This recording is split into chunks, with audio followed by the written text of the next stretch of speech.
So we will start with Mr. Robert Singleton. Welcome to education, and you have 3 minutes. Great, thank you.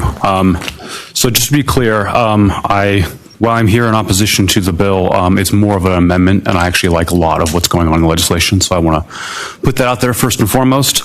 So my name is Robert Singleton. I serve as the Director of Policy and Public Affairs for the U.S. West region for the Chamber of Progress.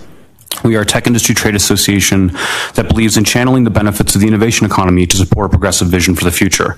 Our corporate partners include companies like Amazon and Snap, but our partners do not have a vote or a veto on our positions.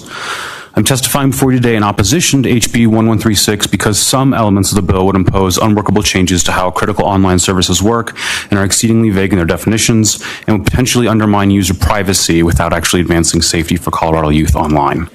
To be clear, we do not oppose aspects of HB 1136 that relate to creating a curriculum for school children to promote mental health, nor the convening of a stakeholder group and a resource bank for educators. Those are all wonderful things, and support them.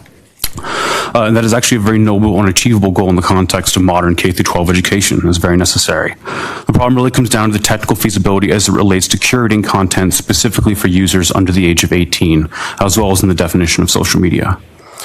So we support transparency in consumer education, but they must be meaningful.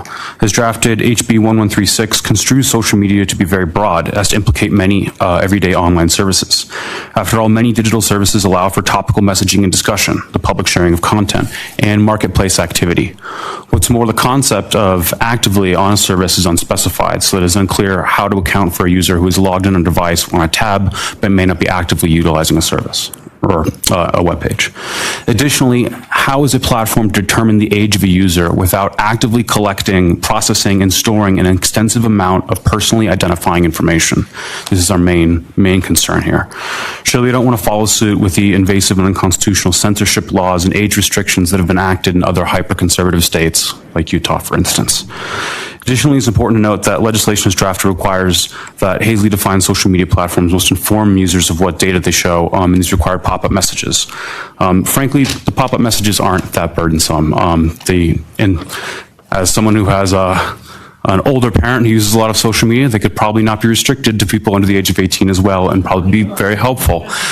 So really just candidly, it's how do we determine someone is under the age of 17 without collecting a lot of information, without violating the user privacy? That's our main concern. So if we can work those out in amendments or maybe have it more broadly apply to folks of all ages, then I think we'd be much more supportive of the bill. But in general, very supportive of having increased mental health support and frankly, literacy and competency of using social media and technology platforms in schools is a great thing.